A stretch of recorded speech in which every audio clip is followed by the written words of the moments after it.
Hello, Assalamualaikum friends. I am Hussain Lahari, and as you know, we are here for your lecture, your class.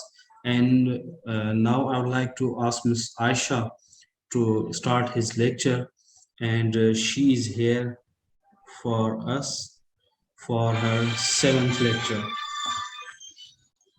Ms. Aisha, are you there? Yes, sir, I'm here. Okay, Can I start? let's start now. Okay. Assalamu alaikum, everyone. I hope you all are fine and doing well. So, as you know that today is our seventh lecture, uh, and I would like to continue the previous lecture that we discussed yesterday. So, yesterday we have started our new chapter that was all about the cell.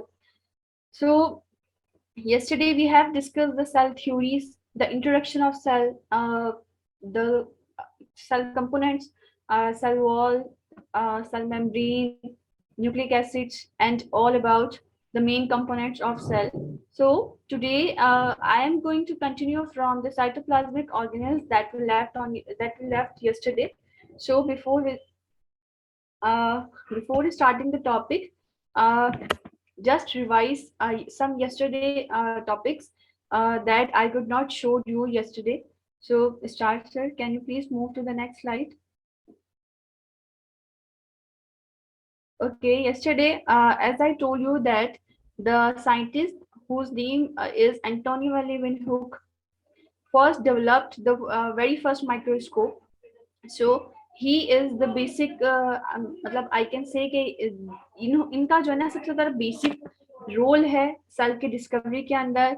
Because of the microscope, a person could see the cell. Without it, it is not possible to see a cell. So microscope की discovery ने ही cytoplasm की discovery को बहुत ज्यादा lead किया.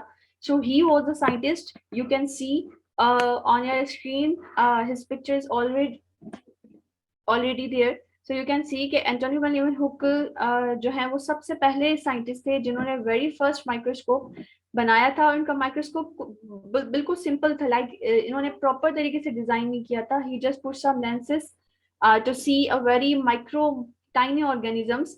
तो इनका जो माइक्रोस्कोप था उनके बाद सेल की डिस्कवरी एक्चुअली हुई. सो स्टार्टिंग जो है ना सेल की थ्योरी की या सेल के बारे में, उससे पहले जो मेन चीज थी दैट इज माइक्रोस्कोप की डिस्कवरी. और वो इजाद करने वाले एंटोनी लीeuwenhoek थे और इन्होंने सबसे पहले माइक्रोस्कोप सेल को देखा था.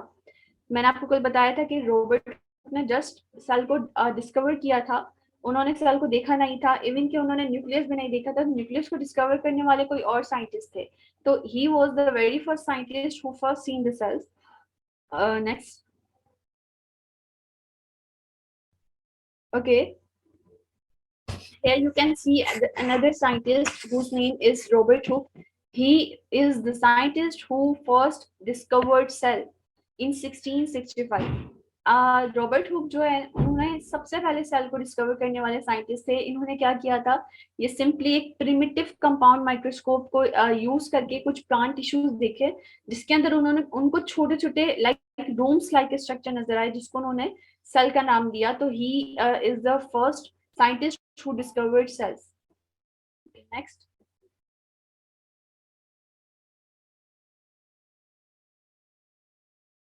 After the discovery of cell, the discovery of nucleus took place.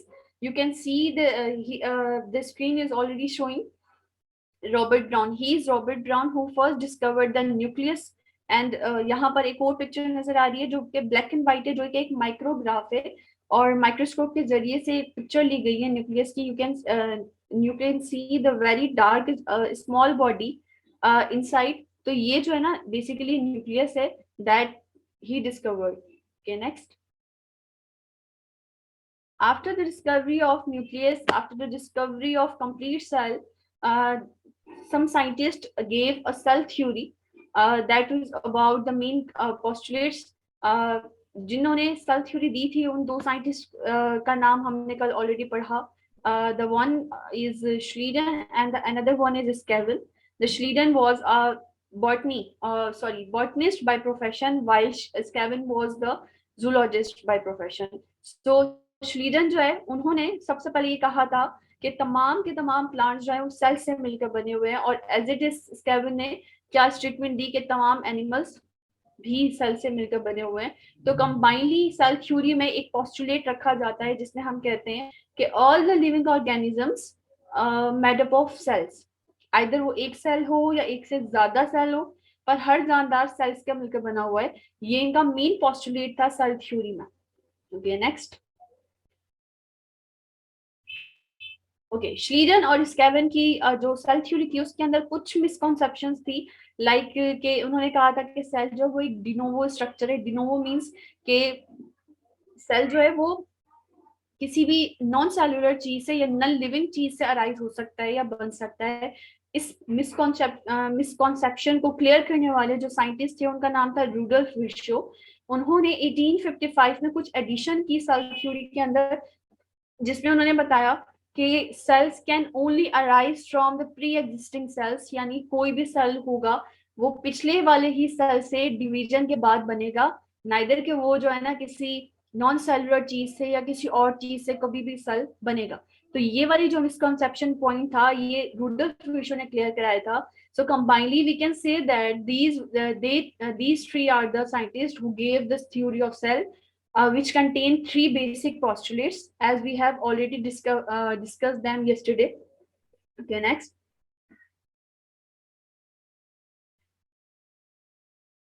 All right. So कल हम लोग बात कर रहे थे सेल्स के बारे में। तो सेल्स का अगर साइज देखा जाए कि जो है ना कितने ज्यादा छोटे होते हैं सेल्स, तो एक माइक्रोमीटर जो होता है ना, यानी बिल्कुल ही माइक्रोमीटर उतना एक सेल का साइज होता है। तो टिपिकली अगर एक टिपिकल सेल होगा तो वो 5 to 50 नैनोमीटर होगा डायमीटर के अंदर। और यहाँ पर अगर आप देखेंगे एक डाइस रखा हुआ है, डाइस जो कि एक क्यूबिक शेप का है।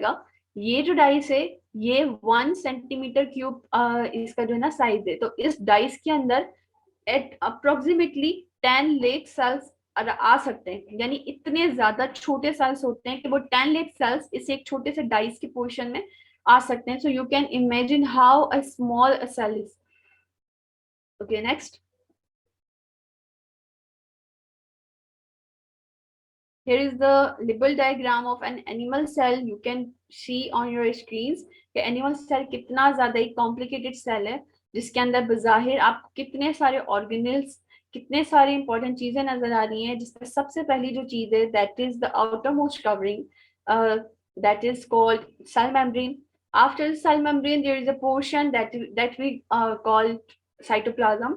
In the cytoplasm there are so many small organelles, we can say them organelles. So all the organelles perform different functions. All the organelles are जो है ना different in structures, different in shape, and perform variety of functions in a particular cells. Here you can see a purple long large wall inside the cell, that is nucleus that contain DNA, and the DNA is the molecule that contain hereditary material. तो ये सारी चीजें हम already discuss कर चुके हैं। Okay and next, this is a plant cell. You can say कि clear जो है ना एनिमल और प्लांट सेल के अंदर जो मेन डिफरेंस आ रहा है वो सिंपली एक सबसे पहला डिफरेंस जो बज़ाहिर आप देख के पहचान सकते हो, that is their shape. Like animal cell जो है वो स्फेरिकल होगा शेप में और ओवल होगा, और एक पर्टिकुलर उसकी शेप नहीं होगी क्योंकि उसके ऊपर सेल वॉल नहीं होती, जबकि एक प्लांट सेल आपको हमेशा क्यूबिक शेप में नजर आएगा। और प्लांट सेल के अंदर वैक्यूल भी बहुत ज्यादा बड़ा होगा, न्यूक्लियस भी सेंटर में नहीं होगा। प्लांट सेल के अंदर न्यूक्लियस भी बिल्कुल साइड में होता है। So you can see a very clear and label diagram of a plant cell that is showing that the very first outer covering is cell wall. After the cell wall there is a cell membrane. After the cell membrane there is a portion that we call cytoplasm. In the cytoplasm there is a huge vacuole that is store water. There is a nucleus that contain DNA. There are some granular organelles that surrounds the nucleus. These are endoplasmic reticulum, and endoplasmic reticulum are divided into two, the rough and the smooth. Rough endoplasmic reticulum हम उन्हें कह सकते हैं simply जिनके अंदर ribosomes associate हो, like ribosomes उसके साथ जुड़े हुए हों। और स्मूथ हम उन एंडोप्लाज्मिक रेटिकुलम को कहते हैं जो राइबोसोम्स फ्री हो, उनके अंदर राइबोसोम्स नहीं होते। पर इन तमाम चीजों को हम एक सिंपल वर्डिंग में ऑर्गेनल्स कहते हैं। तो आज हमारा जो टॉपिक है, बिकॉज यस्टरडे हम ऑलरेडी डिटेल पढ़ चुके हैं सेल वॉल के बारे में, cell membrane and nucleus, these three are the one of the most important components of the cells. So हम इन तीनों को डिटेल्ड में कल पढ़ चुके हैं already. So today we are today the very first and the most important topic of ours is cytoplasmic organelles. So let's start the basic organelles of the eukaryotic cell. Okay, next. Cell organelles, basically what are the cells organelles? Cells organelles हम कहते हैं कुछ specialised structures होते हैं जो कि cell के अंदर मौजूद होते हैं और इनका काम क्या है, स्पेसिफिक फंक्शंस करना. लाइक हर एक ऑर्गेनल अपना एक स्पेसिफिक फंक्शन कर रहा होता है और हर एक ऑर्गेनल सेल के अंदर कोई ना कोई एक मेजर एक्टिविटी कर रहा है. इन ऑर्गेनल्स में कुछ और भी चीजें आती है. यहाँ पर अगर आप देखेंगे तो कलरफुल पॉइंट्स में ऑलरेडी मेंशन्ड है कि एक सेल क्या क्या चीजें कंटेन करता है. Number one is cytoplasm, nucleus, nucleolus, nuclear envelope, vacuole, lysosome, cytoskeleton, centriole, ribosomes, endoplasmic reticulum, Golgi apparatus, chloroplast. After this, there is mitochondria, cell wall, cell membrane, cilia, and flagella. इन तमाम की तमाम चीजों के अंदर जो एक चीज है ना, सीलिया और फ्लैजिला, वो सिर्फ यूनिसेलुलर ऑर्गेनिजम्स के अंदर पाया जाता है. यूनिसेलुलर ऑर्गेनिजम्स के सेल के अंदर सीलिया या फ्लैजिला मौजूद होता है. इनके अलावा किसी और के अंदर सीलिया और फ्लैजिला नहीं मौजूद होता. हाँ, फ्लैजिला आप सिंपली कह सकते हो कि एक स्पर्म सेल में भी मौजूद होता है. तो इनके अलावा बाकी जितने भी ऑर्गेनल्स आपको नजर यहाँ पर एक जो है ना इनलिस्ट हुए हुए हैं, सबके सब यूकेरियोटिक सेल के अंदर मौजूद होते हैं. Okay, next. Here you can see a picture. ये एक ना एक जनरली पिक्चर दिखाई गई है. ऐसा लग रहा है कि कोई सिटी है जिसके अंदर जो है ना एक स्पेसिफिक फैक्ट्रीज या कुछ चीजें हैं जो कोई ना कोई काम कर रही हैं. आपको यू कैन सी के जो है ना यहाँ पर ट्रांसपोर्टेशन भी चल रही है, हर चीज. तो एज इट इज एग्जाम्पल जो है ना हम एक सेल की लेते हैं कि सेल बिल्कुल ही इसी एग्जाम्पल के थ्रू काम करता है. लाइक सेल के अंदर हर एक अलग काम करने वाली फैक्ट्री है या हर एक अलग काम करने वाली एक ऑर्गेनल है. ट्रांसपोर्टेशन के लिए भी चीजें मौजूद है, हर चीज एक पर्टिकुलर मौजूद है.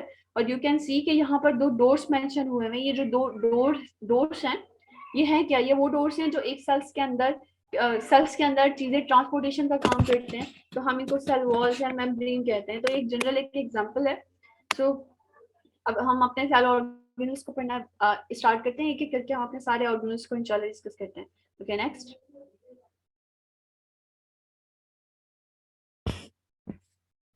सबसे पहले हम बात करते हैं what is cytoplasm basically. Okay, all of the organelles in eukaryotic cells such as nucleus, endoplasmic reticulum, mitochondria are located in the cytoplasm. The portion of the cytoplasm that is not contained in the organelle is called the cytosol. आप एक ऐसी example ले लें कि एक नदी है या एक दरिया है, फॉर एग्जांपल कुछ भी, उसके अंदर जो है ना कुछ कश्तियां हैं.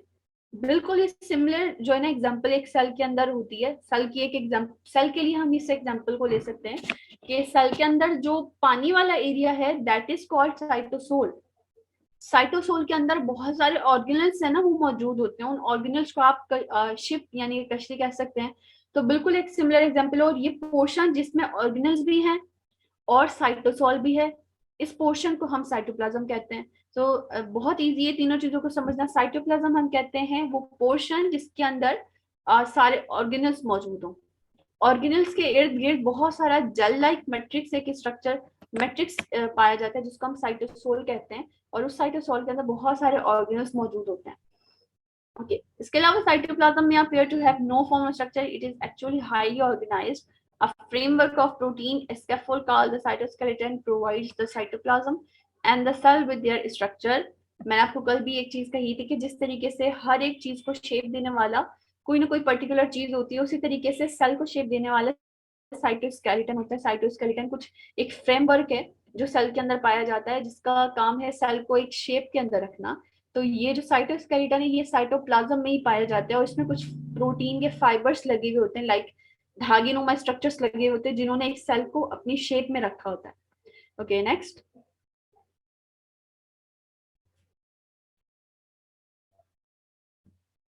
यहाँ पर अगर आप देखें तो यहाँ पर बिल्कुल सेंटर में हम ऑलरेडी, क्योंकि बीच बीच में क्या होता है कि हर 2-3 स्लाइड्स के बाद आपको एक डायग्राम नजर आएगी। डायग्राम का फायदा मेरी नजर में ये है कि जो चीज हम विजुअली देख लेते हैं वो हमें और ज्यादा क्लियर होती जाती है एज कम्पेयर टू के जो चीज हम थ्योरिटिकली इतना ज्यादा पढ़ते हैं। इसलिए हर थोड़ी थोड़ी स्लाइड्स के बाद कोई ना कोई डायग्राम आपको शो होगी, ताकि आपके कुछ कॉन्सेप्ट्स क्लियर हों, ताकि आप चीज़ों को देख सकें क्लियरली कि ये चीज़ें किस स्ट्रक्चर में होती हैं, कैसे मौजूद होती हैं। तो आप यहाँ पर देख सकते हैं कि ये एक सेल है जिसके अंदर न्यूक्लियस है और साइटोप्लाज्म है, और ये डिफरेंट कलर्स की जो चीज़ें हैं ना, ये तमाम ऑर्गेनल्स हैं सेल साइटोप्लाज्म के। ओके नेक्स्ट, चलें अब बात करते हैं साइटोप्लाज्म के स्ट्रक्चर की। तो एक तरफ पहले हम स्ट्रक्चर की बात करते हैं, साइटोप्लाज्म का स्ट्रक्चर कैसा होता है। साइटोप्लाज्म एक वो पार्ट है जिसके अंदर प्लाज्मा, मतलब जिसके ऊपर सेल मेम्ब्रेन लगी हुई होती है। सेल मेम्ब्रेन के अंदर वाला पार्ट उसको हम कहते हैं साइटोप्लाज्म।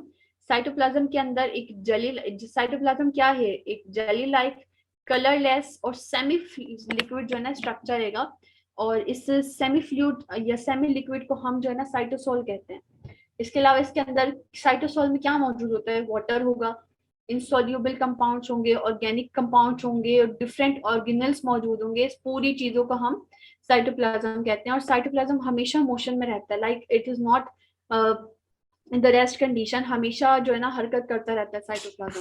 अगर फंक्शन की बात की जाए साइटोप्लाज्म की, तो साइटोप्लाज्म का फंक्शन सिंपली है कि तमाम सेल को लिविंग रखना, क्योंकि सेल के सारी एक्टिविटीज मेजॉरिटी जो है ना वो साइटोप्लाज्म के जरिए और साइटोप्लाज्म के अंदर हो रही होती हैं। साइटोप्लाज्म मेटाबॉलिक सेंटर है सेल का, जिसमें तमाम मेटाबॉलिक एक्टिविटीज हो रही हैं।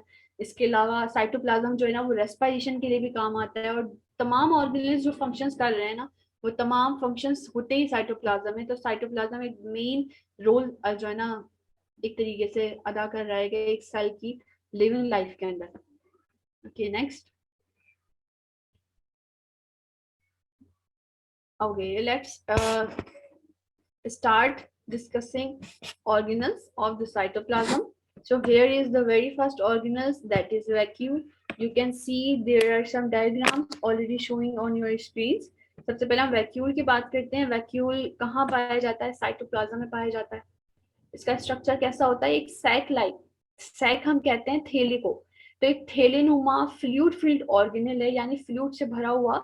और थैले जैसे एक थैले के अंदर आप पानी भर दो, बिल्कुल सिमिलर ऐसा इसका स्ट्रक्चर है कि एक थैले के अंदर जो है ना फ्लूइड भरा हुआ होता है, ऐसा ऑर्गेनल है ये।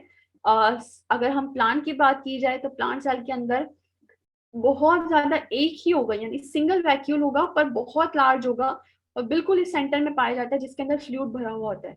और एक सेल का 90% वॉल्यूम, यानी कि जगह जो है ना घेरने वाला, वो वैक्यूल होता है।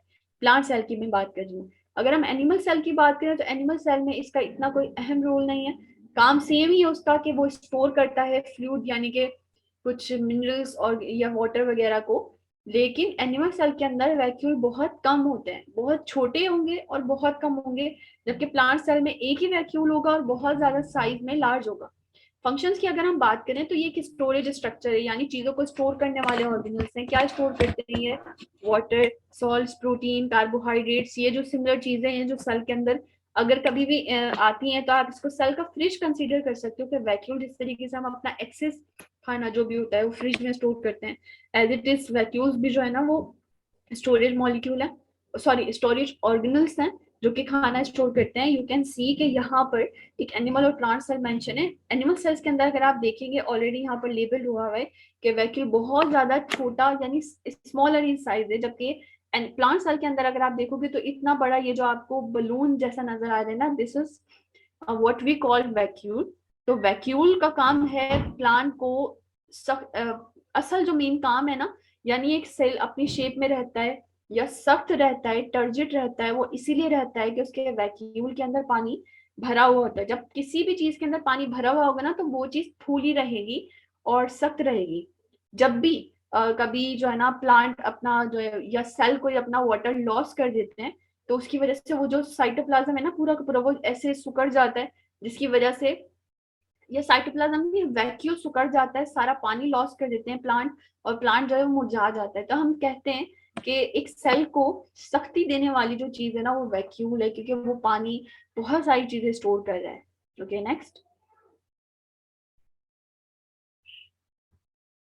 नेक्स्ट हम बात करते हैं पेरिमीशियम की। पेरिमीशियम की यहाँ पर एक एग्जांपल दी गई है कि जो है पेरिमीशियम एक यूनिसेलुलर ऑर्गेनिज्म है और इसका इसके अंदर जो वैक्यूल है वो कॉन्ट्रैक्टाइल वैक्यूल है। कॉन्ट्रैक्टाइल वैक्यूल क्यों है?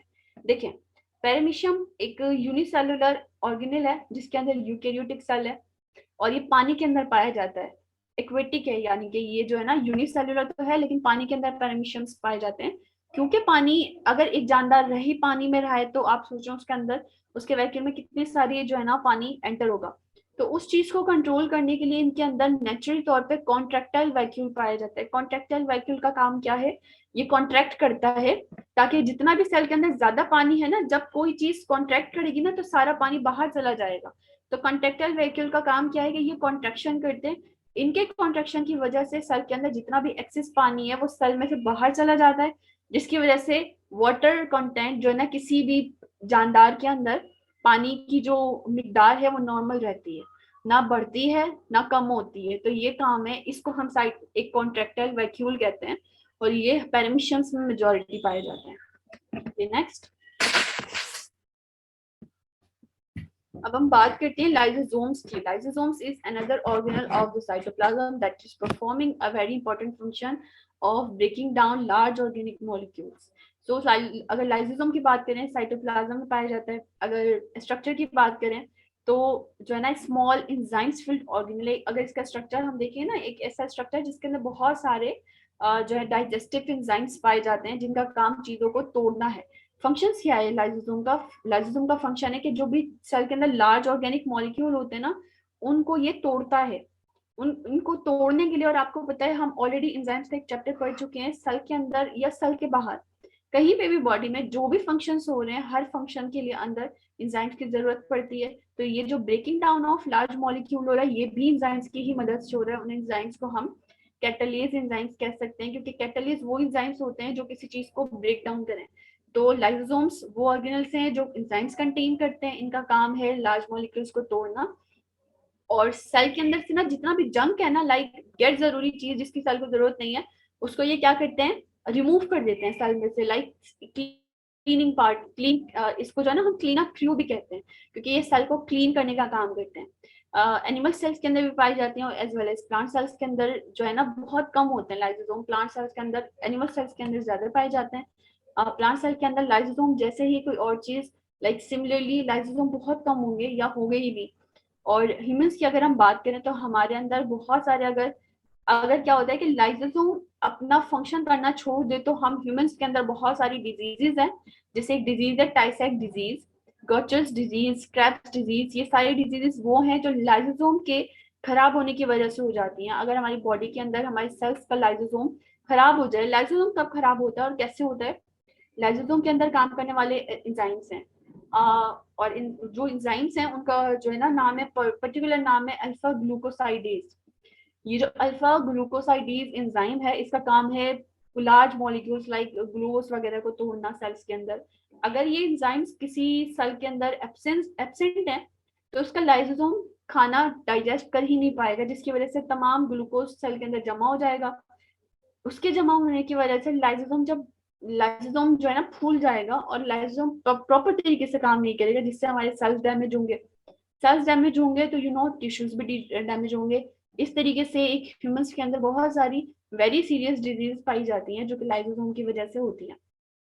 यहाँ पर अगर आप देखिए डायग्रामेटिकली लाइसोसोम के स्ट्रक्चर दिखाया गया है कि ये जो है ना फॉरेन सेल और फॉरेन पार्टिकल्स हैं जो कि डायरेक्टली जा रहे हैं इनटू द लाइसोसोम्स। लाइसोसोम क्या कर रहे हैं, उन पार्टिकल्स को जो है ना डैमेज कर रहे हैं और फिर उन पार्टिकल्स को जो है ना डिस्ट्रॉय करने के बाद ये सेल से बाहर जो है ना निकाल दिया जाता है। यानी कि ये क्लीन करते हैं एक तरीके से सेल को और ब्रेक डाउन कर रहे हैं दूसरी चीजों को। Okay next.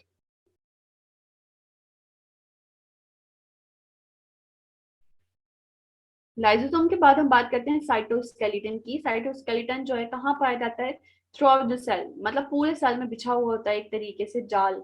और स्ट्रक्चर अगर हम देखें तो इसके अंदर जो जाल बिछा हुआ है वो प्रोटीन के फाइलामेंट्स हैं, यानी प्रोटीन ही है और प्रोटीन के पतले पतले धागे इनके।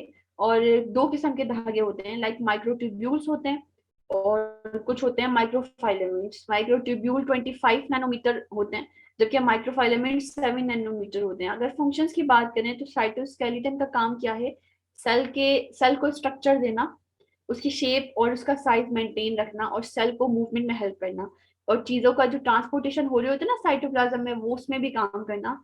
तो इसके अंदर जो जितने भी स्ट्रैंड्स हैं ना, यानी कि धागे, वो प्रोटीन्स के बने हुए हैं, और पूरे जो धागे हैं वो पूरे सेल के अंदर फैले हुए होते हैं। Okay next.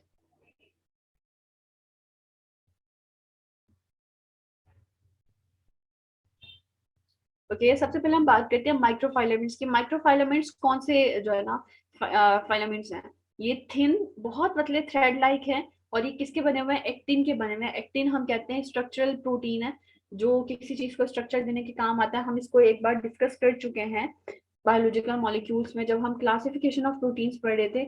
उस वक्त हमने देखा था कि कुछ प्रोटीन स्ट्रक्चरल होते हैं, जिसमें एक्टिन का भी जिक्र आया था। तो एक्टिन एक स्ट्रक्चरल प्रोटीन है जो कि माइक्रोफिलामेंट्स में पाए जाते हैं। इनका काम क्या है, सपोर्ट करना सेल को, और सेल को मूवमेंट में मतलब हेल्प करना। ये जो आपको यहाँ पर एक डायग्रामेटिकली एक पिक्चर यहाँ पर शो हो रही है, इसके अंदर अगर आप देखेंगे जो पर्पल कलर का जाल बिछा हुआ है ना, दीज और microfilaments that are spread through of the cell. Okay next.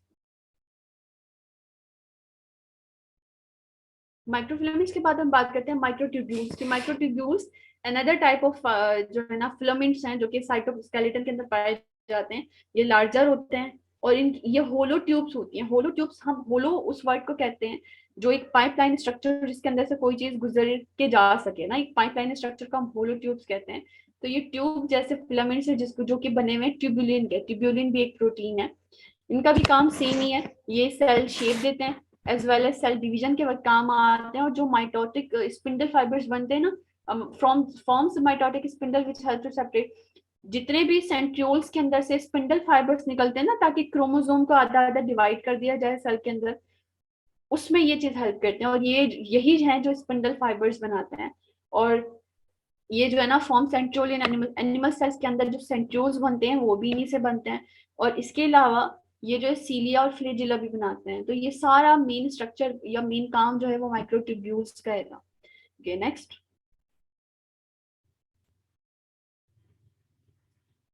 Okay अब हम बात करते हैं what are centrioles. Centrioles basically cytoplasm में पाया जाता है, और सिर्फ एनिमल सेल्स के अंदर। अगर स्ट्रक्चर की बात देखा जाए, अभी हमने पिछली स्लाइड में डिस्कस किया कि सेंट्रियोल जो है वो माइक्रोट्यूब्यूल्स के बने हुए हैं। माइक्रोट्यूब्यूल्स जो है वो ट्यूबुलिन प्रोटीन का बना हुआ है, और एक सेंट्रियोल के अंदर 9 कॉलम्स होते हैं, या 9 कॉलम्स होते हैं, जिसके अंदर तीन तीन जो है ना, एक तरीके से समझ लें कि माइक्रोट्यूब्यूल अरेंज हुआ हुआ होता है।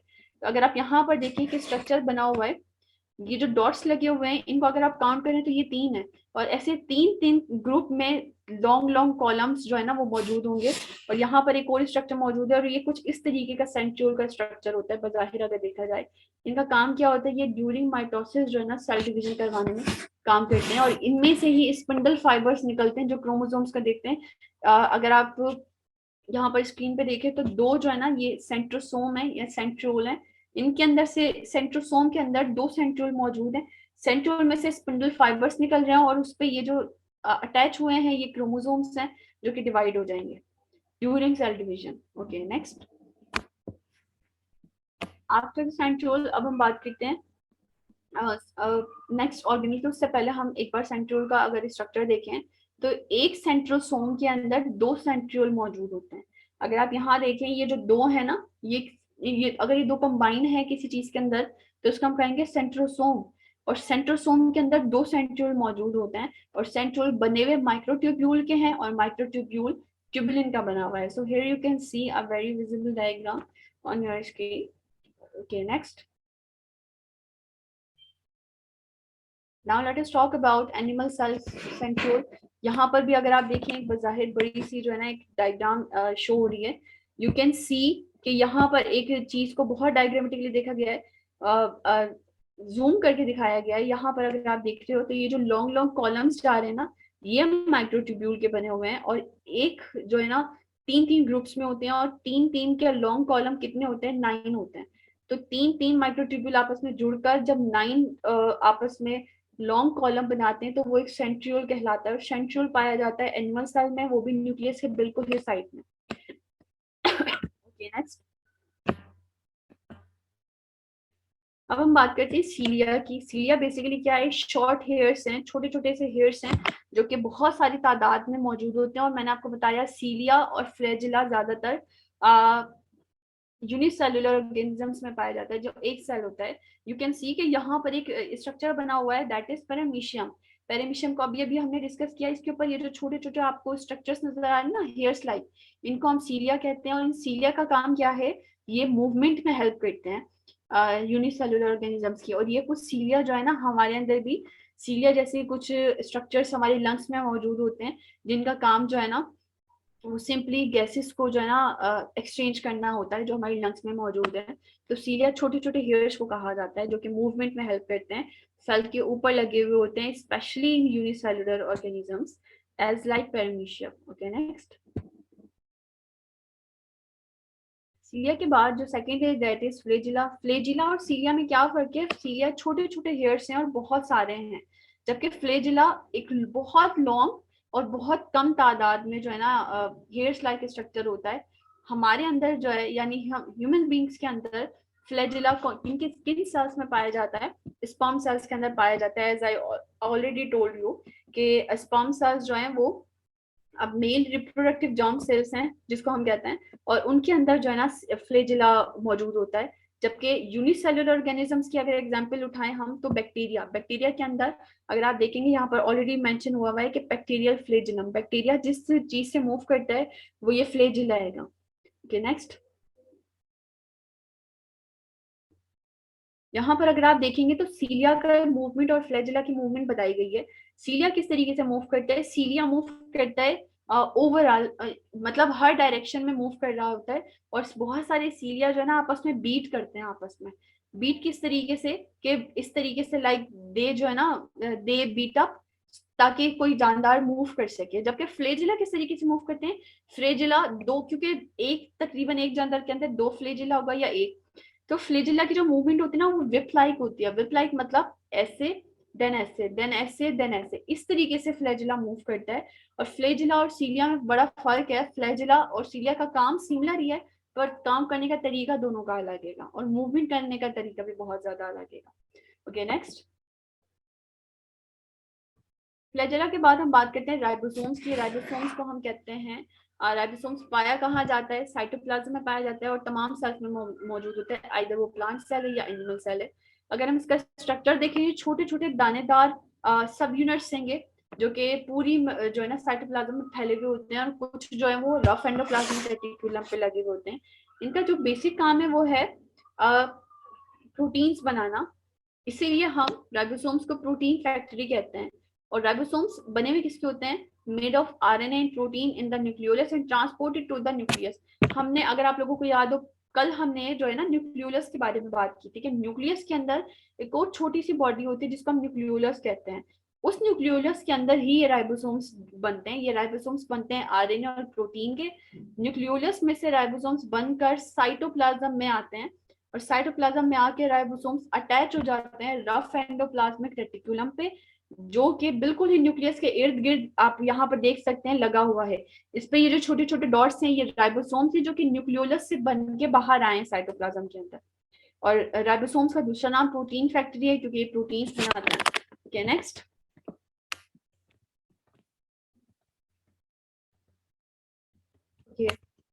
Okay next. यू कैन सी के प्लांट सेल के अंदर राइबोसोम्स किस तरीके से मौजूद होते हैं, बहुत सारे जो है ना छोटे छोटे ग्रेनुलर पार्टिकल्स मौजूद हैं जो न्यूक्लियस के इर्द गिर्द हैं। तो यहाँ पर तमाम काम इनका सिमिलर है, प्रोटीन बनाना। Okay next.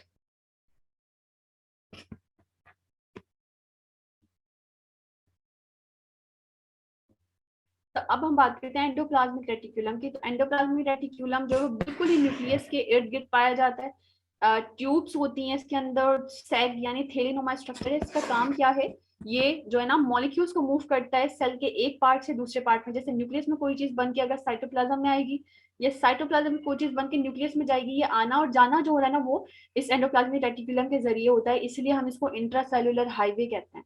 Okay next.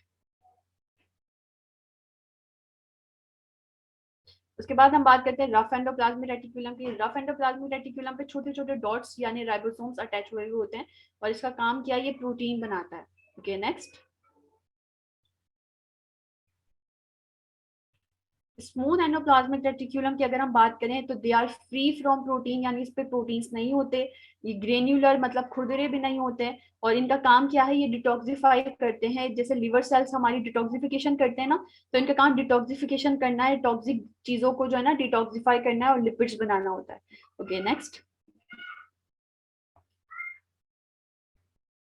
उसके बाद हम बात करते हैं गोल्जी एपरेटस की। गोल्जी एपरेटस साइटोप्लाज्म में पाया जाता है। अगर स्ट्रक्चर की बात करें तो ये जो है ना एक फोल्डिंग्स हुई हुई होती है, जिसका काम क्या है, पैकेजिंग करना।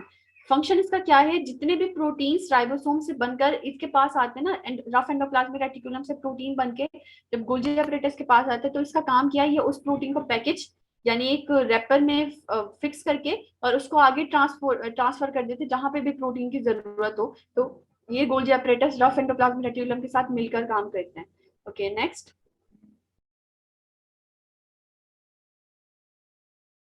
यहाँ पर अगर आप देखें, ये न्यूक्लियस है और न्यूक्लियस के इर्द गिर्द ट्यूब्स हैं। इन ट्यूब्स को हम रफ एंडोप्लाज्मिक रेटिकुलम कहते हैं, जिसमें से प्रोटीन बन के जा रहे हैं।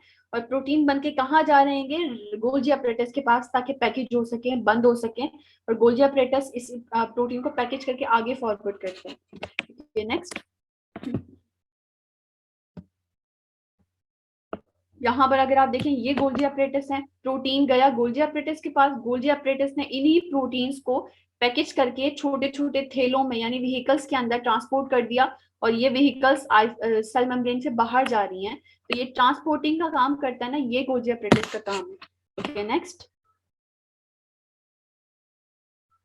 बात करते हैं माइटोकॉन्ड्रिया की। माइटोकॉन्ड्रिया को हम पावर हाउस ऑफ सेल कहते हैं, साइटोप्लाज्म में मौजूद होता है। इसका काम है एटीपीज बनाना। एटीपीज क्या है, एनर्जी रिच मॉलिक्यूल हैं, जो कि किसी भी काम को होने के लिए सेल को जो भी एनर्जी चाहिए वो इन एटीपीज के जरिए सेल को मिलती है। इसलिए एटीपी माइटोकॉन्ड्रिया को हम पावर हाउस ऑफ सेल कहते हैं, क्योंकि ये एटीपीज बनाते हैं। और एटीपीज को हम एनर्जी करेंसी कहते हैं। Okay next. माइटोकॉन्ड्रिया के बाद हम बात करते हैं क्लोरोप्लास्ट की। क्लोरोप्लास्ट मेन ऑर्गेनेल है प्लांट सेल का। इसके अंदर अगर स्ट्रक्चरली देखा जाए, इसके अंदर क्लोरोफिल पाया जाता है। क्लोरोफिल एक ऐसा पिगमेंट है जिसका काम है लाइट को कैप्चर करना। तो इसीलिए जो फोटोसिंथेसिस का प्रोसेस होता है ना, जिसमें लाइट एनर्जी को कैप्चर करके खाना बनाया जाता है, वो इसी क्लोरोप्लास्ट के अंदर होता है। इसके अंदर अपना खुद का एक डीएनए होता है, इसके अंदर क्लोरोफिल होता है। Okay next.